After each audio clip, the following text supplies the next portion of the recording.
Hello friends, welcome back to my channel. আশা করি সবাই ভালো আছো, আমিও খুব ভালো আছি।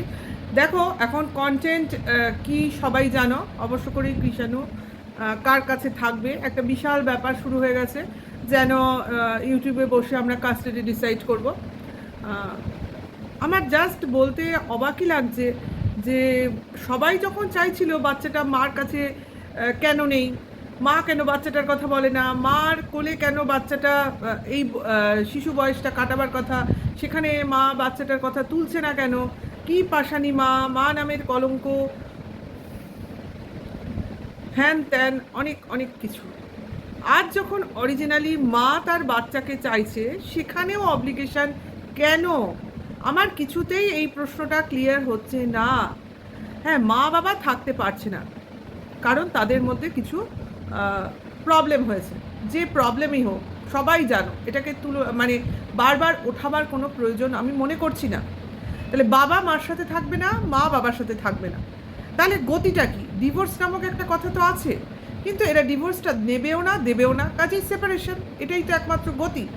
তো সেপারেশন যখন একমাত্র রাস্তা, সেখানে বাচ্চাটা যখন এখন একদমই দুধের শিশু, তাকে কিভাবে তার ঠাকুমাকে দিয়ে ভোলানো হচ্ছে। যে শিশুটা এখনো তার মার কোলে থাকতে পারে, তার মা জীবিত, তাকে কিনা মার থেকে বঞ্চিত রাখা হচ্ছে। তার মা ঠাকুমাকে মা ভাবিয়ে তার কোলে তুলে দেওয়া হচ্ছে কেন? কিসের জন্য? তার ঠাকুমারও এই ধরনের মেন্টালিটি আসছে কি করে? সে একবারও বলছে না কেন না, যে ছেলেটার মা এখনো বেঁচে রয়েছে তার সঙ্গে এই অভিনয়টা আমি করতে পারবো না। ওর মা রয়েছে, ওর মাকে তুলে দে, ওর মার থেকে ওকে বঞ্চিত করিস না। এক সময় আমি অপরাধ করেছিলাম আমার মেয়েটাকে বঞ্চিত করে, আজকে ওই ছেলেটাকে ওর মার থেকে বঞ্চিত করিস না। সেই মেয়েটা আজও সে ঘুমের মধ্যে হয়তো কাঁদে তার মার কোল পায়নি বলে। আজকে এই ছেলেটা বুঝতে পারছে না সে মা না ঠাকুমার কাছে রয়েছে, কারণ সে তার বোধ শক্তি এখনও সেইভাবে গ্রো করেনি। যেদিন বুঝতে পারবে, আমি তো বলছি, মা কি দোষ করেছে গুণ করেছে ছেড়ে দাও, এরা ধোপে টিকবে। এই ঠাকুমার কোলে যে এখনও নিশ্চিন্তে রয়েছে, তখন বলবে না মা তো আমার জীবিত ছিল, কেন তোমরা আমার মাকে তুলে দাওনি, মা তো আমায় চেয়েছিল। যাই হোক, তুলে দাও কি তুলে দাওনি, পাবে কি পাবে না, নেবে কি নেবে না, এই প্রশ্ন আমাদের মনে থাকবেই, কিন্তু এই নিয়ে আমরা ডিসিশন দেওয়ার কেউ নই। আমরা সামগ্রিক ওভারঅল একটা জিনিস দেখি, সেটা হলো মা এবং বাচ্চা। প্রথম থেকে আমি এই কেসটায় প্রথম থেকে একদমই আমার ইন্টারেস্ট ছিল না, কারণ এক্সট্রা ম্যারিটাল অ্যাফেয়ার আমি তার মধ্যে থাকতে চাই না। কারণ এটার জন্য কি, ওটার জন্য কি, এর অনেক কারণ থাকে যেটা আপাত দৃষ্টিতে দেখা যায়, বোঝা যায়। সব কারণ এই আমাদের দূর থেকে বোঝা বা দেখা সম্ভব নয়। এটা আমি সমস্ত ভিউয়ার্সদের বলছি, যারা যেসব ক্রিয়েটার সশরীরে সেখানে উপস্থিত হতেও পারেনি, তাদের উদ্দেশ্যে বলছি যে দূর থেকে পুরো সমস্যাটা কোনোভাবেই বোঝা বা দেখা সম্ভব নয়। আমরা এই সমস্যার ভেতরে ঢুকতেও পারবো না, কিন্তু আমরা যেহেতু জব করছি, কন্ট্রোভার্সিয়াল জব, সেহেতু আমাদের মতো করে আমরা জিনিসটাকে হ্যান্ডেল করি। কেউ বিপক্ষে বলি, কেউ সপক্ষে বলি, যদি সঠিকটাই বুঝবো তাহলে এই বিপক্ষে সপক্ষে আলাদা হবে কি করে?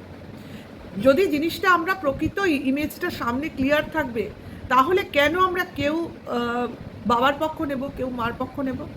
ক্লিয়ার নেই বলেই তো এই ডিভিশনটা তৈরি হয়ে গেছে। কিন্তু একটা বিষয় তো সবার ক্লিয়ার থাকা উচিত, সেটা হলো বাচ্চাটার ভবিষ্যৎ, বাচ্চাটার এখনকার অবস্থা, বাচ্চাটার বঞ্চিত হওয়া তার মার কোল, সেইটা তো একমত থাকা দরকার যে মার কাছে যেন বাচ্চাটা থাকে অন্তত কিছুটা। এই অবধি আমরা জানি 7 বছর অবধি একটা বাচ্চার অবুঝ টাইমটা থাকে, সেই সময়টা তাকে মার সঙ্গে স্পেন্ড করতে দেওয়া হোক। তারপর যদি এই যে সমস্যাটার কথাগুলো সবাই তুলে তুলে নিয়ে আসছে, যে বাচ্চাটা এখন যেভাবে রয়েছে বাবার কাছে, সেই রকমভাবে মার কাছে কি থাকতে পারবে, মার মামার বাড়িতে কি এই রকম অবস্থা পাবে?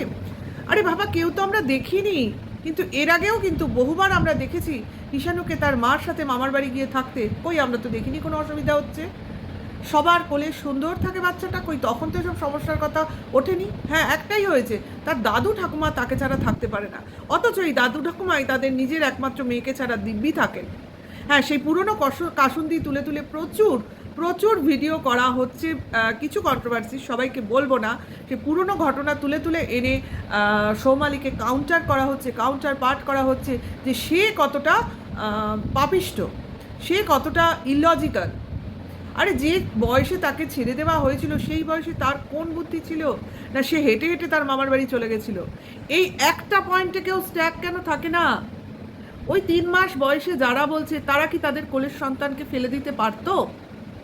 যারা বলছেন তাদের প্রথম সন্তানও আছে, অনেক মেয়ে, তারা কি পারতো তাদের একমাত্র মেয়েকে, প্রথম তো একটি সন্তান হয়েছিল, দ্বিতীয় ছেলে হোক মেয়ে হোক সে পরের গল্প, ওই 3 মাস বয়সে 2 মাস বয়সে কি তার 1 বছরই হোক না কেন কাউকে দিয়ে দিতে পারতো, শুধু তার অবস্থা খারাপ অন্য জায়গায় গিয়ে ভালো থাকবে বলে?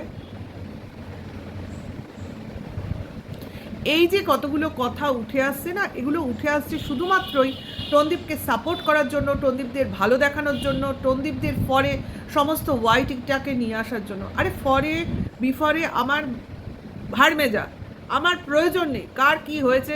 যে বয়সে সৌমালির সঙ্গে এরকম হয়েছে সেখান থেকে ওর ভাগ্য ভালো, ভগবান ওর পাশে থেকে ও একটা জায়গায় এমন স্ট্যান্ড করেছে, ওর মা বাবা কাছে থাকলেও জীবনে সেই জায়গাটায় যেতে পারতো না, জীবনে না। আমি তো বলবো ভগবান ওর ভাগ্যটা সোনার কলম দিয়ে লিখেছিল, না হলে ওই গ্রামে থাকলে আজকে হয়তো ও কোনো গ্রামে কোনো বাড়িতে এখন রান্না করে দিন কাটাতো। হ্যাঁ, এখনও কি ও সংসার করছে না, কিন্তু এলাইটলি করছে। যাই হোক, সেটা কথা না, কথাটা হচ্ছে যে এখন বর্তমান একটা বাচ্চা তার মার থেকে দূরে হয়ে গেছে, বাচ্চাটাকে সরিয়ে রাখা হয়েছে মায়ের মমতা থেকে। এই জিনিসটা তোমরা বিচার করো ভিউয়ার্সরা। আমি আর কিছু না, কারোর ফরে না, কোনো কিছু না, কোনো কিছুর জন্য আমি লড়াই করছি না। টনদীপ ভালো খারাপ কি টিনা খারাপ, টিনা মন্দ, এটা কথা না। কথাটা হচ্ছে বাচ্চার মাকে পাওয়া। একটা পতিতাও কিন্তু তার বাচ্চাকে ছাড়ে না, একটা খুনিও কিন্তু তার বাচ্চাটাকে কোলে আঁকড়ে রাখে। আর যেসব ঘটনাগুলোকে টেনে টেনে তুলে আনা হচ্ছে, অমুক মা এই করেছে, অমুক মা সেই করেছে, আরে তাদের তো মেন্টাল ডিসব্যালেন্স আছে আমার মনে হয়, থাকে না? মেন্টাল ডিসব্যালেন্স হলে মানুষ এই রকম করে। আর সব থেকে বড় কথা, আমি কাউকে দোষ দেবো না, আমি অ্যাকচুয়ালি টনদীপকে দোষ দেবো। সে তো নিজের মায়ের কোলে রয়েছে, মার কোল ছাড়া 2 মিনিটও থাকে না, তার ছেলেটাকে কি করে মার কোল ছাড়া করছে? হ্যাঁ, তার মা তো কখনো বলছে না যে বাচ্চাটা কখনো বাবার কাছে থাকতে পারবে না, দেখতে পারবে না, কথা বলতে পারবে না, এই কথাটা তো কখনো বলছে না। সব সময় বলছে তার যতটা তার অধিকার ততটা বাবারও অধিকার। আজকে বলা হচ্ছে যে কেন মা বাচ্চার কথা উঠছে এতদিন পর, আগেও ওঠেনি, কে বলতে পারে? আমরা ভেতরের সব কথা জানি, এই 3টে শর্তের কথা আমরা জানতাম না, এইভাবে উনি ওই চ্যানেলটার মাধ্যমে বাইরে না এলে আমরা জানতে পারতাম না? টিনা বলেছে না টনদীপ বলেছে, কেউ বলেছে? ভেতরে কত কি হয় সব জিনিস আমাদের সামনে আসে, যেই জিনিসটা আসলে ভিউয়ার্সরা খেপে যাবে টিনার বিরুদ্ধে, যেই জিনিসগুলো আসলে টনদীপের সম্মান বাড়বে, ফেস ভ্যালু বাড়বে, সেই জিনিসটাই ওরা বেশি বেশি করে দেখাবে। এটাই তো চলছে। আজকে টনদীপ অবাক ব্যাপার, কোথায় টিনা বলল কে দূর থেকে কে সাহায্য করছে, অমনি তার মনে হয়ে গেল ওটা তার দিদি। দিদির খেয়ে দিয়ে তো কাজ নেই। আজকে সৌমালি তার ভিডিও অবশ্য করেই একটা করেছে এবং সে অত্যন্ত বিধ্বস্ত অবস্থায় তার বক্তব্য জানিয়েছে এবং টোটালি শকড, কারণ ও ভাবতেও পারছে না যে সুদূরে বসে তার বিরুদ্ধে এখানে কি হেলদোল মাতিয়ে ফেলছে এরা। যে ব্যাপারটা ও কল্পনাতেও আনে না, যে ব্যাপারটা ওর স্বপ্নতেও আসে না, সেটা কিনা ওকে দোষী করা হচ্ছে তাতে, কারণ ধরে নেওয়া হচ্ছে সে রিভেঞ্জ নিচ্ছে। আরে টনদীপের রিভেঞ্জ মেন্টালিটি, সবার রিভেঞ্জ থাকে না। হ্যাঁ, আমরা চাইছি যে বাচ্চাটা মারকোল পাক, হ্যাঁ বাবাকে ছেড়ে নয়, বাবার সঙ্গে। এটা কি পারবে টনদীপ? কোনোদিন করতে পারবে যে সব ভুলে তার বাচ্চার খাতিরে তার ওয়াইফকে মেনে নিতে? হাজার দোষ থাকা সত্ত্বেও পারবে না, কারণ তার ইগো প্রবলেম হয়েছে, তার ইগো ওকে ঠেস দিয়েছে। তার জন্যই বউয়ের কাছ থেকে তার 9 মাস গর্ভে ধরার সন্তানকে, 3 বছর আদরে মানুষ করার সন্তানকে সে কিনা ছেড়ে দেবে তার বাবার কোলে, ঠাকুমা দাদুর আশ্রয়ে। তাহলে মার কথা কেন কেউ ভাবছে না? কেন কেউ ভাবছে না যে মা কথা বলতো না ছেলের সম্বন্ধে, তখন তাদের বুক ফেটে যেত, মুখ ফেটে যেত। আজকে যখন মা বলছে তখন কেন আবারও সেই বুকই আর মুখই ফাটছে? কেবল জাস্টিস ফর কিষাণু উঠে আসছে। হ্যাঁ অবশ্যই জাস্টিস ফর কিষাণুর জাস্টিস না, বলছি কিষাণু তার মার কোল ফিরে পাক।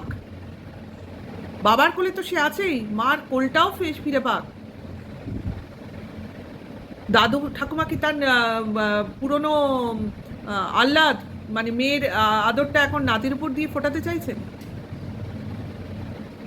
তারা যে কোনোটাই তাদের মধ্যে কোনো রিপেন্স ভাব বা কোনো কি বলবো, মেয়ের প্রতি যে কোনো ভালোবাসা কোনোভাবেই তো বোঝা যায় না।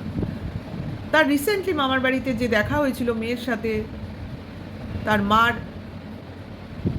মৃত্যুকে কেন্দ্র করে, সেই সময় তো দেখা যায়নি মা মেয়েকে জড়িয়ে ধরতে বা মা মেয়েকে পেয়ে এতদিন পর তার স্নেহ উঠলে উঠতে, কোনো কিছুই তো থাকেনি। তাহলে এত স্নেহ এত ভালোবাসা নাতির উপর আসছে কি করে? কি করে? শুধুমাত্র তার বউকে জেলাসি ফিল করার জন্য? আমার তো মনে হয় উনি চান, উনি দেখাতে চান যে যে সংসারটা তুমি করতে পারোনি সেই সংসারটাই আমি ধরে রেখেছি, তোমার সন্তানকে আমি তোমার থেকেও ভালোভাবে মানুষ করব, তোমার থেকেও বেশি কোলে কোলে রাখবো। মা মাই হয়, সে চাইবে তার ছেলের সংসারটাকে গুছিয়ে দিতে।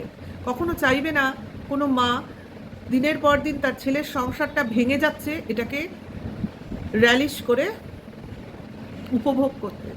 তাই তো দেখছি মার কাজ কি এই? আমরা তো দেখিনি, আমাদের মা তো এরকম নয়। আমাদের যদি কোনো সময় স্বামী স্ত্রীতে ঝগড়া হয়েছে, আমাদের মায়েরা, আমার শাশুড়ি তো নেই, বাদ দাও, আমার থেকে বেশি বোধহয় আমার হাজব্যান্ডকে সাপোর্ট করে। এটাই তো হওয়া উচিত, ওনারও তো এটাই হওয়া উচিত ছিল, যে বউয়ের থেকে ছেলের থেকে বেশি বউকে সাপোর্ট করা, ছেলের থেকে বেশি বউকে আপন করা, ছেলের থেকে বেশি বউয়ের অপরাধটাকে নিজের আঁচল দিয়ে ঢেকে রাখা। কই করেননি তো উনি। এত বোবা, এত নিশ্চুপ উনি থাকেন কি করে? ভেতরে ভেতরে অনেক কথা বলেন, অনেক চিল্লামিল্লি করেন, আমরা বুঝতে পারি। মাল রিকভারের দিন প্রচুর বুঝতে পেরেছি, বিভিন্ন রান্নার ক্ষেত্রে ওনার মুখ ঝামটা দেখে বুঝতে পারি, সমস্তই বুঝতে পারি। ওনার মুখে যথেষ্ট বাক্যালাপ আছে, কিন্তু আসল সময় নেই। আসলে উনি মিটমিটে, উনি চুপ করে থাকেন এবং ভাবেন কখন জিনিসটা আমার আয়ত্তে আনবো। এতটাও ভালো না অ্যাকচুয়ালি। টন্ডি পুরো ওর মার মতো, মার মেন্টালিটিতেই বড় হয়েছে, মার সাহচর্যে বড় হয়েছে, কাজেই সেরম তো হবে। যাই হোক, যাই ঘটুক, কে ভালো কে খারাপ, কে মন্দ, কে উদার, কে সৎ, কে স্বার্থপর, এসব এক সাইডে, কিন্তু কিষাণু এবং কিষাণুর মা একদিকে। বাবা তো সব সময় থাকবে, বাবার অধিকার কেউ অস্বীকার করছে না, দাদু ঠাকুমার আদর কেউ অস্বীকার করছে না, কিন্তু মার ভালোবাসা সবাই অস্বীকার করছে। এইটা তো সবাই মেনে নিন। সবাই বলছেন না নির্দ্বিধায়, যারা অ্যান্টি ভিউয়ার্স আছো তারাও justice for Kishanu, justice for অমুক এইরকম বলো, যাতে ওর যে পরিবেশে আছে সেই পরিবেশটা কন্টিনিউ করুক। ওটা পরিবেশ, ওইটা একটা ছেলে সঠিকভাবে বেড়ে উঠবে, তাহলে তো টন্দীপ আজকে সঠিক মানুষ হতো। কই আমাদের তো মনে হচ্ছে না ওই পরিবেশে বড় হলে কিষাণু তার সঠিক শিক্ষা পাবে। আজকে সৌমালি ওখানে ছিল না বলেই সঠিক শিক্ষাটা পেয়েছিল, আর টন্দীপ ওখানে আছে বলেই আজ ও এই অবস্থায় দাঁড়িয়ে রয়েছে। ওই অট্টালিকাই বানাবে, সেখানে প্রাণও থাকবে না, আত্মাও থাকবে না, ওই কতগুলো পতিতা ঘুরে বেড়াবে। যাই হোক, এই ভিডিওটা বেশি বড় করছি না, আবার আসবো অবশ্য করেই দালালের ভিডিও কেন্দ্র করে কিছু ভিডিও নিয়ে। অপেক্ষা করো নেক্সট ভিডিওর। এর এই ভিডিও ভালো লাগলে অবশ্য করেই লাইক কমেন্ট শেয়ার করো, আর আমার পাশে থেকো। Tata bye.